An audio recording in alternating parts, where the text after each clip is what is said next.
అనాధికారికంగా నడుస్తున్న చర్చిల్ని సర్వే చేయమన్నారు. ఆయన పుట్టుక నుంచి సనాతన కదా పవన్ కళ్యాణ్.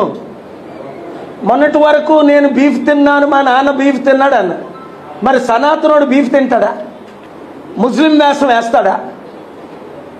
చర్చికి వెళ్ళి జోర్డన్లో నేను బాప్తిసం పొందాను అన్నాడు. నువ్వు పుట్టుకతోనే సనాతన ధర్మం అయితే నువ్వు బాప్తిసం తీసుకుంటావా?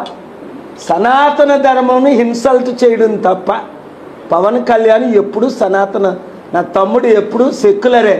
ఈరోజు ఏ వేషం వేయాలో ఆ వేషం వేస్తాడు రాజకీయ పవర్ కొరకు. బయటకు వచ్చేస్తాడు బాగుపడాలంటే. లేదంటే దేవుడు ఉన్నాడు, మోదీ కాపాడలేను నిన్ను. గాంధీ ప్రాణం పెట్టాడు కానీ అమ్ముడుపోలా. అంబేద్కర్ ప్రాణం పెట్టాడు కానీ మంత్రి పదవిని కాలుతో తన్నాడు కానీ అమ్ముడుపోలా.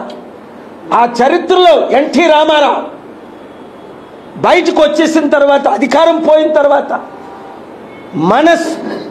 వేదనతో ఆయన ప్రాణం పెట్టాడు కానీ అమ్ముడుపోలా.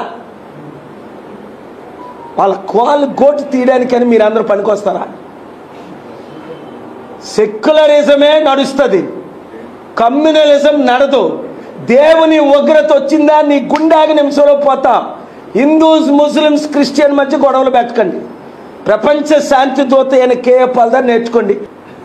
ఆయన అడిగిందంటే ఫిబ్రవరి 10వ తారీఖుని పవన్ కళ్యాణ్ డిప్యూటీ సీఎంగా సంతకం పెట్టు జీవో ఇచ్చాడు. క్రిస్టియన్ చర్చిల మీద చట్టపరమైన చర్యలు తీసుకోండి, అనుమతి లేని నిర్మాణాలు జరిగిన ఆయనకి లా తెలియదు కనుక పవన్ కళ్యాణ్కి freedom of religion, freedom of expression.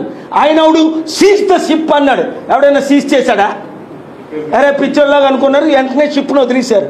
ఆయనకి ఏది కొంచెం చదువుకుంటే, నాలెడ్జ్ ఉంటే, కనీసం లా చదివితే బాగుంటుంది.